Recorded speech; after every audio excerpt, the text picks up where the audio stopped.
मैं विकास विश्वकर्मा आप सबका वेलकम करता हूं हमारे इस यूट्यूब चैनल में जिसका नाम है Vikas study point VSP. So friend, इस वीडियो में हम बात करने वाले हैं क्लास 12 का हिस्ट्री चैप्टर नंबर 2 जिसका नाम है राजा किसान और नगर, किंग्स फार्मर्स एंड टाउन्स। ठीक है, सेकेंड चैप्टर है, मोस्ट इंपॉर्टेंट चैप्टर है क्योंकि इसमें भी बहुत ही ज़्यादा स्कोरिंग मार्क्स वाला ये चैप्टर है। ठीक है, चलिए स्टार्ट करते हैं। ये आपके चैप्टर का नाम राजा किसान और नगर, चैप्टर नंबर 2।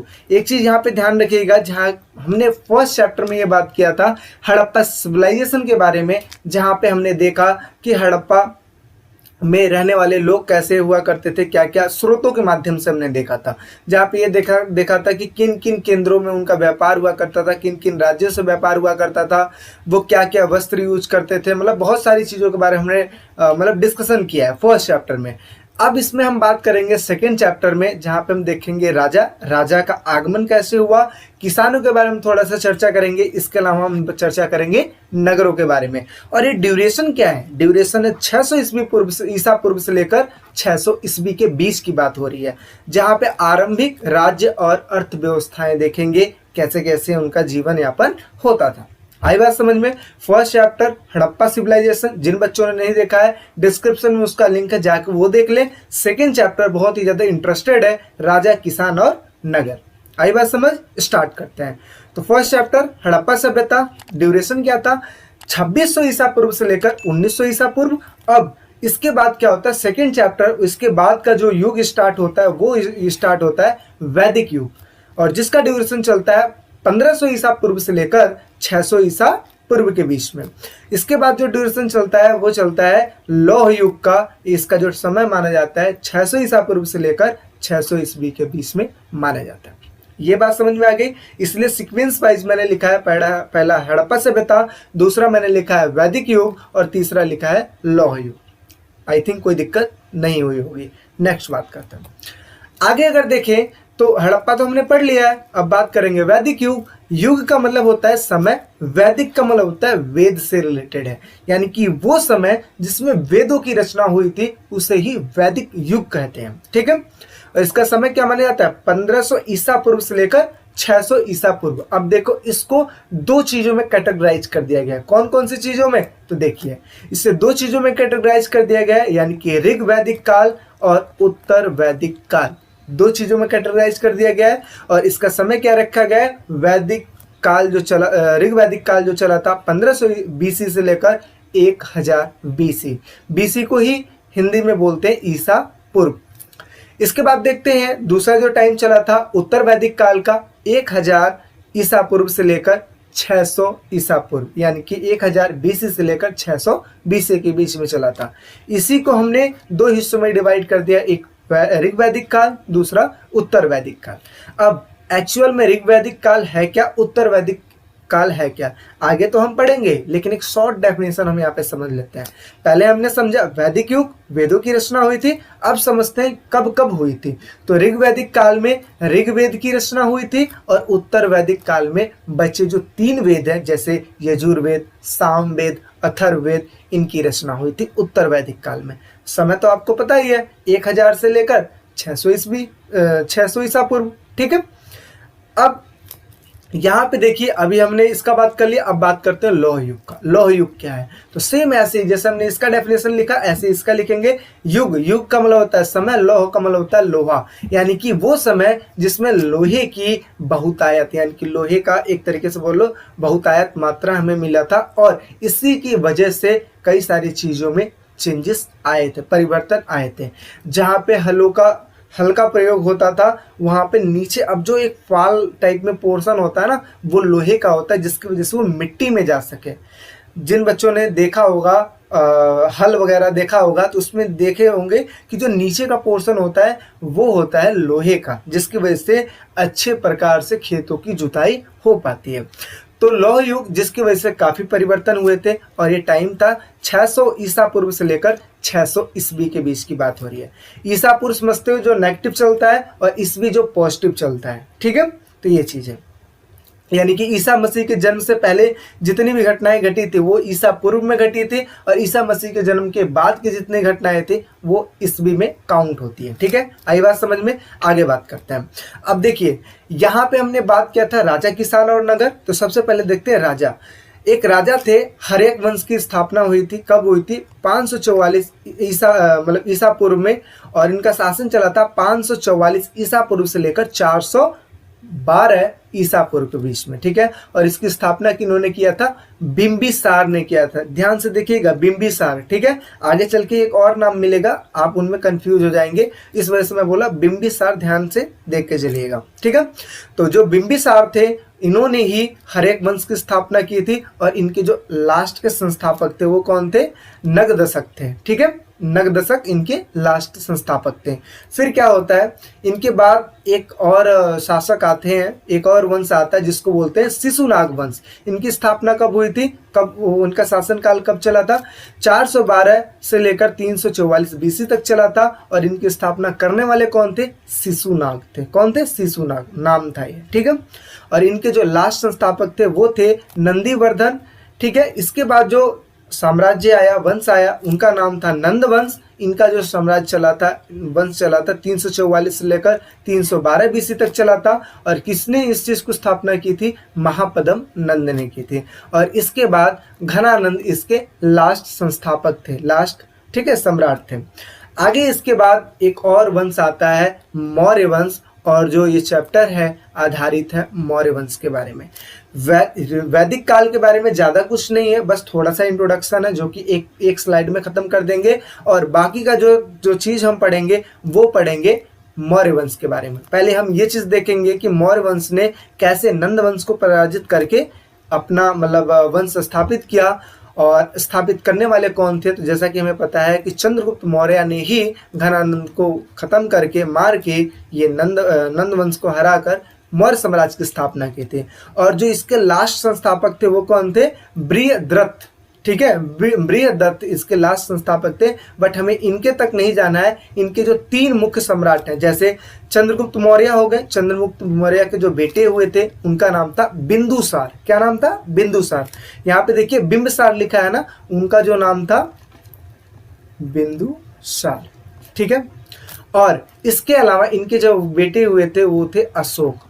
थे तो बहुत सारे, 101 भाई थे, लेकिन इनके जो इनका जो वंश चलाया था वो कौन चलाया था? अशोक, जो कि एक महान शासक के रूप में जाना जाता है। तो हमें बस यहीं तक पढ़ना है, इसके आगे इनके स्टोरी हमें नहीं पढ़नी है। हाँ, बस इतना पढ़ना है कि घनानंद को कैसे इन्होंने पराजित किया, और जो मौर्य वंश था कहाँ कहाँ तक फैला था, कैसे कैसे अपना साम्राज्य चलाया, इन सभी चीज़ों के बारे में पढ़ेंगे। इसके अलावा अशोक के बारे में पढ़ेंगे। ठीक है, एक मैप देख लेते हैं। तो यहाँ पे देखिए ये था मगध। मगध से ये राजा अपना राजपाट करना स्टार्ट किए थे, धीरे धीरे करते करते ये फैलते चले गए थे, और मौर्य वंश के टाइम पे ये पूरा का पूरा जो पोर्शन आप देख रहे हैं यहाँ तक, ये पूरा नीचे तक नहीं, यहाँ तक ये जो गोला मैंने मार रखा है, ये जो चीज़ थी ये सारी मौर्य वंश में आती। ठीक है, मौर्य वंश में आती थी। काफी विशाल साम्राज्य था मौर्य साम्राज्य, इस वजह से ये सारी इसमें आती है, और इसी के बारे में हम पढ़ने वाले हैं। तो चीजें समझ में आई? क्या क्या हमने पढ़ा? हड़प्पा सभ्यता के बारे में पढ़ चुके थे, वैदिक युग हमने पढ़ लिया, 2 चीजों में कैटेगराइज था ये हमने पढ़ लिया, लोह युग पढ़ लिया, लोहे का इस टाइम पे बहुत ज्यादा यूज होने लगा था। इसके अलावा जो शासक आए उनके बारे में हमने पढ़ा, और इसके अलावा हमने ये भी देखा कि इनका जो साम्राज्य था कहाँ कहाँ तक फैला हुआ था। ये मगध से स्टार्ट हुआ था। आगे बात करते हैं, आरंभ में स्टार्ट करते हैं। तो देखिए हड़प्पा सभ्यता के पश्चात 1500 वर्ष की लंबी समय अवधि में उपमहाद्वीप के अलग अलग भागों में कई प्रकार के विकास हुए। यानी कहने का मतलब है कि 1500 वर्षों की लंबी समय अवधि के बाद जो उपमहाद्वीप के अलग अलग जो क्षेत्र थे ना, ये जो पोर्शन था, यहाँ पे कई सारे बस्तियों का विकास होने लगा। इसी काल में सिंधु नदी एवं उसकी उपनदियों के किनारे रहने वाले लोगों ने ऋग्वेद का लेखन आरंभ किया। मैंने बताया ना, जो इसका समय क्या माना जाता है, 1500 बीसी से लेकर 1000 बीसी तक माना जाता है, और इसी टाइम पे ऋग्वेद की रचना हुई थी। एक चीज और देखिए, उत्तर भारत, दक्कन पठार क्षेत्र एवं कर्नाटक जैसे उपमहाद्वीप के अनेक क्षेत्रों में किसानों की बस्तियां अस्तित्व में आने लगी। यानी कि ये जो चीज है ना, दक्कन पठार ये हो गया, और ये धीरे धीरे जो बस्तियां थी यहाँ पे धीरे धीरे आना स्टार्ट हो गई। आगे क्या होता है, साथ ही साथ दक्कन और दक्षिण भारत के इलाकों में चारावाह बस्तियों के साक्ष्य भी मिले हैं। कहने का मतलब ये जो चारावाह होते हैं यानी कि जो पशुओं को चराते हैं वो भी क्या करते थे यहाँ पे, मतलब इनका भी कुछ साक्ष्य मिलता है, क्योंकि आपको पता है पहले के टाइम पे इतना यातायात तो था नहीं, ये पशुओं को चराते चराते कहीं और ही पहुंच जाते थे, तो इसके भी वहाँ पे साक्ष्य मिले हुए हैं। अब देखिए आगे क्या होता है, ईसा पूर्व पहली शताब्दी के मध्य एवं दक्षिण भारत में मृत लोगों के अंतिम संस्कार के नए तरीके भी प्राप्त हुए हैं, जिसमें महापाषाण के नाम से प्रसिद्ध पत्थरों के बड़े बड़े ढांचे भी मिले हैं। महापाषाण का मतलब क्या, पाषाण का मतलब होता है पत्थर, महा का मतलब होता है विशाल, विशाल विशाल पत्थरे भी मिले हैं। और इसके अलावा हमने यहाँ पे ये भी साक्ष्य मिलते हैं कि जो प्रक्रिया थी अंतिम संस्कार करने की, जो कि हमने हड़प्पा सभ्यता में पढ़ी थी कि वस्तुओं को उनके साथ दफना दिया जाता था, अब क्या है कि आगे चल के उन सभी चीज़ों में परिवर्तन देखने को मिलता है। अब मृतकों के साथ साथ लोहे की भी कई सारी वस्तुएं भी मिलती थी। ठीक है, आगे क्या होता है, कई स्थलों पर शवों के साथ साथ विभिन्न प्रकार के लोहे से बने उपकरण एवं हथियार भी दफनाए जाते थे। तो इत्यादि साक्ष्य धीरे धीरे मिलना स्टार्ट हो गए। ये तो था आरंभ, यानी कि हड़प्पा सभ्यता के खत्म होने के बाद इत्यादि चीजों में धीरे धीरे परिवर्तन देखने को मिला। नेक्स्ट अगर बात करें तो वैदिक काल, जैसा कि हमने पढ़ा था वैदिक काल, तो देखिए एक चीज यहाँ पे वैदिक काल मैंने बताया था वेद काल, यानी कि एक ऐसा समय जहाँ पे वेदों की रचना हुई थी। देखिए क्या लिखा है, सिंधु सभ्यता के बाद एक नई सभ्यता अस्तित्व में आई थी जिसे वैदिक सभ्यता कहते हैं, क्योंकि इसमें वेदों की रचनाएं हुई थी। अर्थात कहने का मतलब ये है कि इस सभ्यता के बारे में हमें जो जानकारी मिलती है वेदों से मिलती है। आई बात समझ में। नेक्स्ट बात करते हैं, आर्यों द्वारा स्थापित इस सभ्यता को आर्य सभ्यता के नाम से भी जाना जाता है। कि जैसे हमने फर्स्ट चैप्टर में पढ़ा था हड़प्पा सभ्यता का अंत, उसमें एक कारण ये भी था कि आर्य लोगों ने हो सकता है कि आक्रमण कर दिया हो हड़प्पा सभ्यता के ऊपर, हड़प्पा लोगों के ऊपर, इस वजह से उनका अंत हो गया हो। ये भी एक प्रकार का कारण था। ठीक है, तो अब देखिए, अब था आर्यों ने आक्रमण कर दिया था, तो अब क्या है कि आर्यों ने ही वैदिक सभ्यता का स्टार्ट किया था और इसे अपना नाम दे देते हैं, यानी कि आर्य सभ्यता का नाम दे देते हैं। इनकी भाषा प्राक्य संस्कृति थी। प्राक्य संस्कृति तो थोड़ी सी अलग होती है बट उस जैसी ही होती है। ठीक है, आगे वैदिक युग को दो भागों में विभाजित किया गया है, ऋग वैदिक काल और उत्तर वैदिक काल। जैसा कि मैंने आपको पहले बता दिया है, 1500 ईसा पूर्व से लेकर 1000 ईसा पूर्व के बारे में बात हो रही है। और इसके अलावा उत्तर वैदिक काल 1000 ईसा पूर्व से लेकर 600 ईसा पूर्व के बारे में बात हो रही है। आगे देखते हैं, ऋग वैदिक काल में ऋग्वेद की रचना हुई थी, उत्तर वैदिक काल में बाकी के जो बचे 3 वेद हैं, ठीक है, उनकी रचनाएं हुई थी। ठीक, इतना चीज समझ में आ गया। नेक्स्ट बात करते हो। अब देखिए प्रिंसेप और पियदर्शी क्या है, आपका फर्स्ट टॉपिक है प्रिंसेप और पियदर्शी। अभी जो हमने पीछे बात किया, ये एक बेस पॉइंट हमने बात किया कि इस चैप्टर का बेस पॉइंट क्या था। अब जो एक्चुअल जो थिंग है उसको हम देखने वाले हैं। तो प्रिंसेप और पियदर्शी। प्रिंसेप यहाँ पे देखिए 1830 के दशक में ईस्ट इंडिया कंपनी के एक अफसर जेम्स प्रिंसेप ने ब्राह्मी एवं खरोष्टी लिपियों का अर्थ निकाला था जिससे भारतीय अभिलेख विज्ञान के क्षेत्र में काफी प्रगति हुई थी। यानी कि एक अधिकारी थे, ईस्ट इंडिया कंपनी के अधिकारी थे जिनका नाम था जेम्स प्रिंसेप। इन्होंने 1830 में क्या किया था, ब्राह्मणी और खरोष्टी लिपियों का अर्थ निकाला था।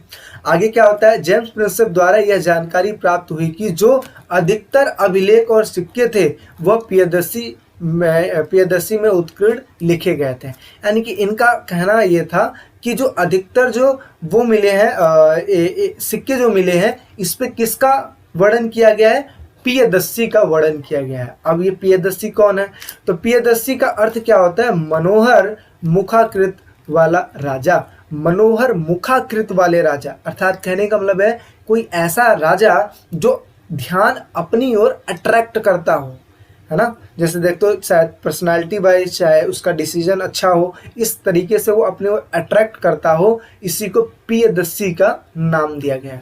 यानी कि वहाँ के जो सिक्के मिले हैं उस पे पियदर्शी के नाम वर्णित हैं। ठीक है, तो आगे देखते हैं कुछ अभिलेखों पर राजा अशोक का भी नाम था। कुछ ऐसे अभिलेख मिले हैं जिस पर राजा अशोक का नाम था।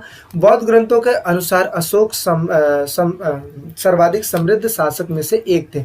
जो अशोक का जो शासन काल था वो अच्छा था, और इसके अलावा जो अशोक खुद थे ये भी एक बोल सकते हो कि एक प्रसिद्ध शासक के रूप में आए थे। ठीक है, अब देखिए यहाँ पे एक मेन क्वेश्चन क्या होता है कि जेम्स प्रिंसेप कौन थे। ये आपका पहले के टाइम पे 2 नंबर के क्वेश्चन में पूछा जाता था, बट आपको ये याद करके रखना पड़ेगा क्योंकि 1 नंबर में भी पूछा जा सकता है कि जेम्स प्रिंसेप कौन थे। तो James Prinsep east India company के अधिकारी थे। 1830 में इन्होंने मतलब ब्राह्मणी लिपि और खरोष्टी लिपि का अर्थ निकाला था। बस आपको यही याद करके रखना है।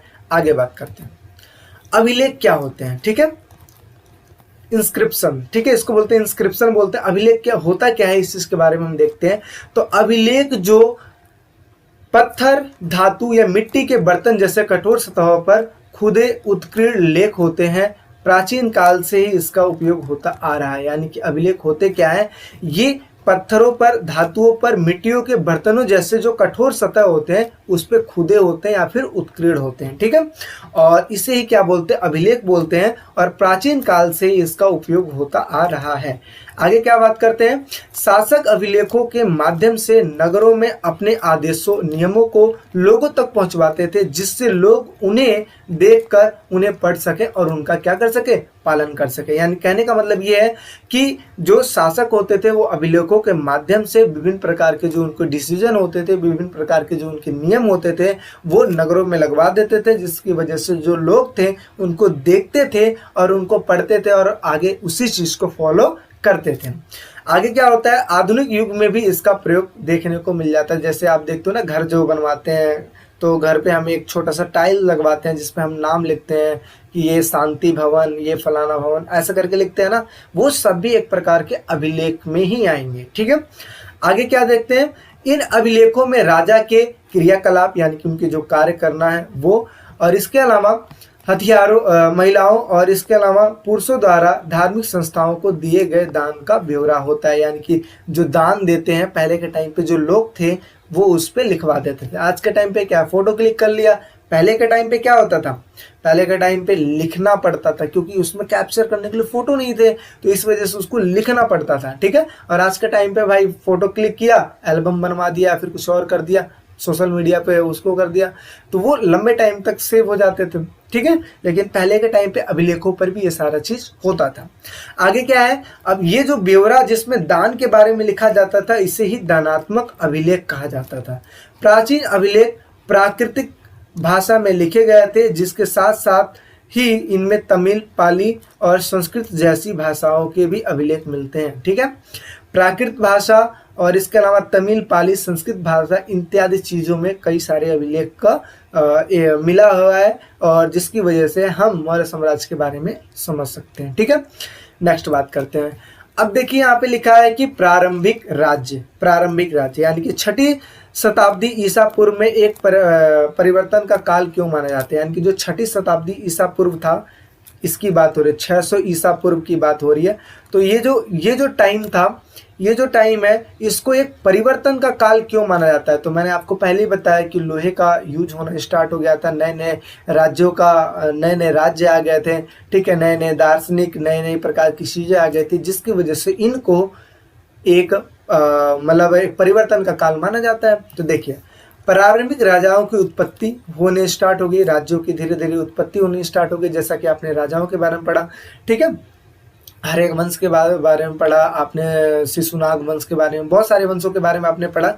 ठीक है, इसके अलावा हुआ क्या, नगरों की उत्पत्ति होने लगी। अभी आगे हम बात करेंगे जो नए नए प्रकार के नगर की उत्पत्ति कैसे होने लगी, जनपद जो नए नए बनने लगे वो कौन कौन से जनपद थे।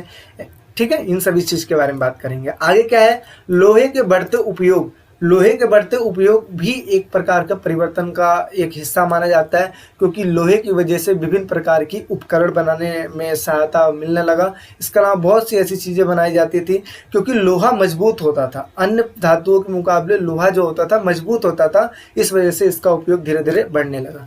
सिक्कों का विकास होने लगा, अब ट्रांजेक्शन करने के लिए लोग सिक्कों का या मुहरों का इस्तेमाल करने लगे। इसके अलावा दार्शनिक विचारधाराओं का भी विकास इसमें होना स्टार्ट हो गया, जैसे कि जैन धर्म और बौद्ध धर्म, इन्होंने अपने ग्रंथों में भी लिखना इसको स्टार्ट करना शुरू कर दिया। तो ये देखिए इत्यादि चीजें हैं जिसकी वजह से हमें समझ में आता है कि 6वीं शताब्दी जो ईसा पूर्व है एक परिवर्तन का काल माना जाता है। आगे अगर बात करते हैं 16 महाजनपद, तो सबसे पहले हम यहाँ पे देखेंगे जनपद का डेफिनेशन, फिर बात करेंगे 16 महाजनपद क्या थे। तो जनपद देखिए, जनपद 2 शब्दों से मिलकर बना है, जन और पद। जन का मतलब होता है लोग, ठीक है, जैसे बोलते हैं जनहित में जारी, आपने सुना होगा ये बात कि ये मुद्दा जनहित में जारी। जन का मतलब होता है लोग, जन का मतलब होता है लोग, याद रखिएगा। पद का मतलब होता है पैर, यानी कि वो जगह, ठीक है, जहां पे जनता की पैर पड़ी। अब ऐसा तो डेफिनेशन हम लिख नहीं सकते हैं, इसका अर्थ ये हुआ कि यानी कि वो जगह जहाँ पे लोग रहा करते थे उन्हीं को जनपद का नाम दे दिया गया। तो देखिए जनपद 2 शब्दों से मिलकर बना गया हुआ है, जन और पद, यानी कि जहाँ जन का मतलब होता है लोग और पद का अर्थ होता है पैर, अर्थात जहाँ लोगों के पैर पड़े हों, या फिर बोल सकते हैं कि जहाँ पर लोग बसे हुए हों उसे क्या बोलते हैं, जनपद बोलते हैं। चीज़ समझ में आ रही है, किसी भी प्रकार की कोई कंफ्यूजन नहीं है, तो फटाक से एक लाइक का बटन क्लिक कर लीजिए और अपने फ्रेंडों में शेयर कीजिए, ठीक है।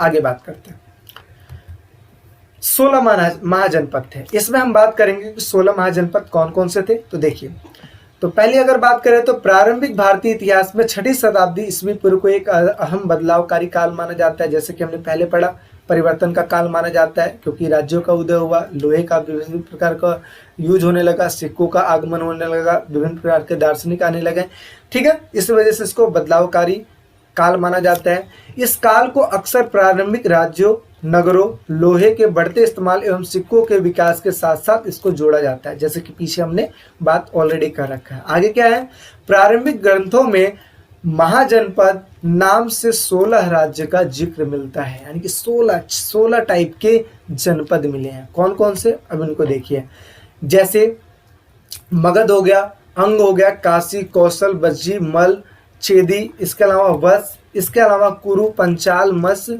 और इसके अलावा अगर देखें तो सुरसेन और अस्मक, अवंती, गंधार और कंबोज। अगर इनको मैप में देखिए तो ये जो है टोटल 16 जनपद हैं, ठीक है। 16 जनपद है जो विभिन्न प्रकार से फैले हुए थे, ठीक है। और ये जो पूरा का पूरा जो पोर्शन है ये सारा का सारा किस में आता था, ये सारा का सारा आपके मौर्य साम्राज्य में आता था, ठीक है। बहुत ही विशाल साम्राज्य था मौर्य साम्राज्य, ठीक, कोई दिक्कत तो नहीं। नेक्स्ट बात करते हैं, अब आगे बात करते हैं जनपद के 2 प्रकार हुआ करते थे। एक वो जगह, एक वो जनपद जहाँ पे राजतंत्रात्मक था, यानी कि राजा राज करते थे, और एक गणतंत्रात्मक था, यानी कि जहाँ पे जनता का राज था। तो देखिए राजतंत्रात्मक 14 महाजनपदों में था जहाँ पे राजाओं का शासन था, और गणतंत्रात्मक में जहाँ पे जनता का शासन था, जैसे बज्जी और मल्ल में जनता का शासन था। तो देखिए गणतंत्रात्मक राज्यों का शासन राजा का ना होकर गण अथवा संघ का होता था, जहाँ पे जो गण और जो संघ थे वो जितने भी व्यक्ति हुआ करते थे वो अपने आप को एक राजा मानते थे, यानी कि रहने वाले जितने भी लोग हैं वो अपने आप को राजा मानते हैं। जैसे जहाँ पे गणतंत्र है, आप समझते हो हर एक वोट की वैल्यू होती है ना, क्योंकि किसी को जिताना हो तो जाहिर सी बात है एक वोट से बंदा जीत जाता है और हार जाता है। तो इस ऐसे ही जितना एक वोट का इम्पोर्टेंस है ऐसे ही वहाँ उस टाइम पे भी था, तो लोग अपने आप को राजा समझते थे, ठीक है। तो गण यानी कि कई समूहों वाले, कई सदस्यों वाले समूह होते थे, और संघ को क्या बोलते थे, संगठन या सभा बोलते थे। अधिकतर महाजनपदों पर राजा का शासन होता था। गढ़ एवं संघ नाम से मशहूर राज्यों में अनेक लोगों का समूह शासन करता था। इस समूहों के हर एक व्यक्ति को राजा कहा जाता था, ठीक है। हर एक महाजनपद की राजधानी होती थी जिसे अक्सर किले से घेर दिया जाता था, क्योंकि जो राजधानी थी ये एक इम्पॉर्टेंट प्लेस होता है जहाँ पे सारा कारोबार हर एक चीज़ होता है। तो अगर कोई राजधानी पर अटैक करे, समझ लो जैसे हमारे बॉडी में एक दिल होता है ना, दिल का दौरा पड़ता है तो हम जाहिर सी बात है मर जाएंगे। ऐसी राजधानी भी हुआ करती थी, तो राजधानी को चारों ओर से घेर के रखा जाता था ताकि इस पर कोई अटैक ना कर पाए। आगे किलेबंद राजधानियों के रख रखाव एवं प्रारंभिक सेना और नौकरशाही के लिए बहुत भारी अधिक स्रोत की जरूरत होती थी। स्रोत का मतलब होता है एक तरीके से समझ लो पैसे की जरूरत होती थी। तकरीबन छठी सदी ईसा पूर्व से संस्कृत में ब्राह्मणों ने धर्मशास्त्र नामक ग्रंथों की रचना की थी। यानी कि छठी शताब्दी ईसा पूर्व में इन्होंने क्या किया था, ब्राह्मणों ने मिलकर एक धर्मशास्त्र की स्थापना की थी और इसमें शासक के साथ साथ अन्य के लिए नियम का निर्धारण किया गया था। यानी कि एक प्रकार का नियम बनाया गया था, शासक के साथ साथ सभी व्यक्तियों के लिए बनाया गया था और यह उम्मीद की जाती थी कि शासक क्षत्रिय वर्ग से ही होगा। यानी कि जो राजा बनेगा वो क्षत्रिय वर्ग का ही होगा, वही राजा बन सकता है। शासकों का कार्य कृषकों, व्यापारी एवं चरवाहों से भी लगान रूप में लिया जाता था। कहने का मतलब यह है कि शासकों का जो कार्य होता था कृषक, व्यापारियों एवं चरवाहों से भी लगान वसूला जाता था। और क्यों वसूला जाता था, क्योंकि आपको पता है यहाँ पे किलाबंदी की जो सुरक्षा की जा रही है उसके रख रखाव में काफ़ी पैसा खर्च होता था। तो इन सभी चीज़ों से पैसा जनरेट होता था और जिसको खर्च किया जाता था। ठीक है, और लगान की प्रक्रिया तो बहुत पहले से देखते आ रहे हो आप। ठीक है, लेकिन अब तो नहीं है, लेकिन बहुत पहले ये चीज़ चली आ रही थी। जैसा कि आपने लगान मूवी भी देखा होगा आमिर खान का, तो उसमें भी लगान के बारे में काफ़ी चीज़ें क्लियर की गई हैं। ठीक है, आगे बात करते हैं 16 महाजनपदों में जो मगध था वो काफी शक्तिशाली था। क्यों था, इस चीज के बारे में बात करते हैं। इसके कारण क्या थे, क्योंकि ये जो क्वेश्चन है ये 6 नंबर के क्वेश्चन है, 6 नहीं 8 नंबर के क्वेश्चन है, इसमें पूछे जाते थे 8 नंबर के क्वेश्चन में। ठीक है, या तो 8 नंबर में या तो 4 नंबर में, 6 नंबर के क्वेश्चन तो हिस्ट्री में होते नहीं थे। तो इस वजह से तो कौन कौन से कारण थे, ध्यान से देखिए। 16 महाजनपदों में मगध प्रथम स्थान पर था। मगध क्षेत्र में कृषि की उपज विशेष तौर पर बेहतर थी, यानी कि अच्छी हुआ करती थी। लोहे के खदान भी सरलता से उपलब्ध हुआ करते थे, जिससे उपकरण एवं हथियार बनाना आसान होता था। यानी कि लोहा मिलता था जिसकी वजह से उपकरण बनाते थे, हथियार बनाते थे, लोहे के पाल बनाते थे, इत्यादि चीजों का निर्माण होता था। जंगली क्षेत्रों में हाथी मुहैया थी। ठीक है, जिसका अहम योगदान होता था सेना के रूप में। यानी कि हाथी की बहुतायत मात्रा थी जिसकी वजह से सेना में भी इनका यूज होता था।